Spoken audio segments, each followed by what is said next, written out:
प्रिय विद्यार्थियों, बगड़िया बाल विद्या निकेतन ऑनलाइन क्लास में आपका स्वागत है। हम पढ़ रहे कक्षा 7 बसंत का अध्याय 1 कविता हम पक्षी उन्मुक्त गगन के।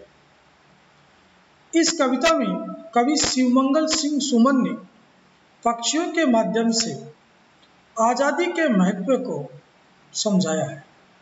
पिछली ऑनलाइन क्लास में हमने देखा कि कवि एक पक्षी के माध्यम से बता रहा है और पक्षी कहता है कि हम खुले आकाश में उड़ने वाले पक्षी हैं, हमें पिंजरे में आप बंद कर लोगे तो हम ना तो खुश रह सकते हैं और ना ही उसमें गा सकते हैं। और उस पिंजरे में उड़ने के प्रयास में सोने की तिल्लियों से, पिंजरे की सोने की तिल्लियों से टकराकर हमारे जो पंख है वो टूट जाएंगे।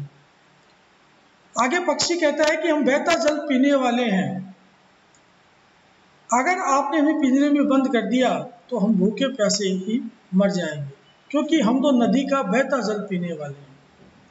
हमें आपके सोने के पिंजरे में रखी सोने की कटोरी में जो चीज़ें हैं उससे अच्छा तो आज़ाद रहकर नीम की कड़वी निम्बोरी ही अच्छी लगती है। इसके आगे आज जो हम पढ़ रहे हैं वो इसका तीसरा पद है। उसमें कवि कह रहा है, स्वर्ण श्रृंखला के बंधन में अपनी गति उड़ान सब भूले, बस सपनों में देख रहे हैं तरु की फुनगी पर के झूले। पक्षी कह रहे हैं कि सोने की जंजीर अर्थात पराधीनता में प्राप्त सुख सुविधाओं के बंधन में पड़कर वे अपनी गति और उड़ान सब भूल गए। वे वृक्षों की डालियों पर बैठकर झूलने के अब केवल सपने ही देख पाते हैं।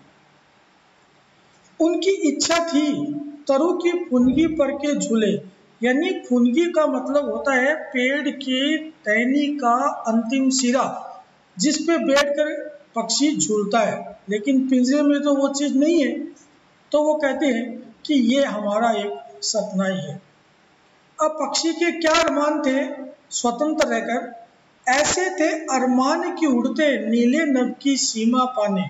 हमारे अरमान ये थे कि हम आसमान में बहुत ऊपर तक उड़े, लाल किरण सी चोंच खोल, और वहां पर हम उस नभ में, नीले आकाश में अपनी लाल किरणों जैसी चोंच से चुभते तारक अनार के दाने, हम वहां अनार के दानों जैसे तारों को चुभते या उनको खाते। ये हमारी स्वतंत्र रहकर इच्छा है। इस अध्याय का आगे का भाग हम अगली ऑनलाइन क्लास में करेंगे। तब तक के लिए धन्यवाद।